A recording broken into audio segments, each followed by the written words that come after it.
New year, new studio. Who dis? And now, a look at what's trending in the podcast world and how it can help your show. It's the JAG Show Podcast. Welcome back to the JAG Show Podcast. So over the holidays, my wife and I moved, and I have a new home studio that I'm still in the process of putting together. But one thing I wanted to do, and I started this around Black Friday when I was looking for deals, is I wanted to up-level my video recording to 4K. Now, for those of you who don't know, that has to do with the pixels and the quality of the video. HD, standard HD, which I recommend doing all your videos in at least, is 1080p. The reason I recommend you do that now is because a lot of folks are watching YouTube on smart TVs in their living room on really big screens. If your resolution is not great, if it's like 720, that's going to show on the YouTube TV, on the connected TVs. So please do at least 1080 if you can. If your webcam only does 720, buy a Logitech Brio and get up to 1080. All right. So I bought the camera for about $800. I bought a Sony ZV-E10, which I'm going to show you in a second here. This is my Sony ZV-E10. Ran me about $800, $850 with taxes. I figured I was into 4K video for $800. But nope, there were three things I had to learn about: power, audio, and video. Simplest thing is power. If you're recording 4K video, even if it's to a memory card, your battery is going to run out and you're going to have to recharge your battery pretty quickly. So there's something called a ghost battery. Now, the ghost battery comes in a little compartment here with a cord that plugs into the wall. So you don't have to worry about recharging your battery between every single shoot. The next thing I learned about was audio.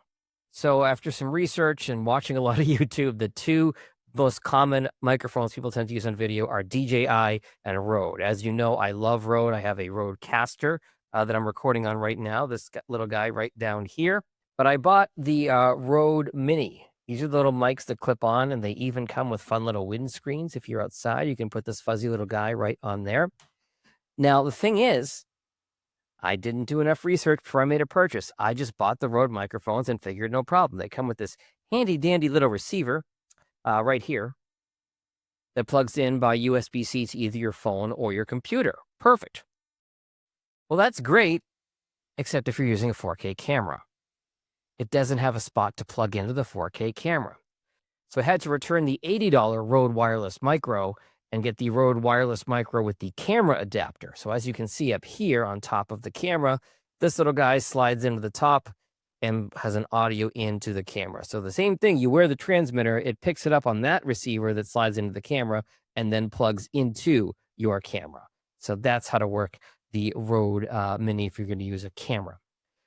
The most expensive lesson I learned was the video itself. I think you're great, just plug in USB, good to go. Well, guess what? You can't stream 4K video over USB, at least on a streaming platform like Riverside, like I use. You have to stream it over HDMI. Well, problem is, the camera doesn't have an HDMI jack. It has a mini HDMI jack. So I had to buy a mini HDMI. That little mini HDMI plugs into a regular HDMI, which goes to the computer. Now, the problem is, not that simple. You need a capture card to capture 4K video. So to do that, you need the Elgato 4K Stream Capture Card. That one ran me like $100. So when I figured out that I had to up-level my video cabling, my power supply, and my audio, my $800 camera really ran me about $1,200. The reason I say this is so that you don't make the same mistake. But hopefully you'll see much better video content from me in 2026. Later.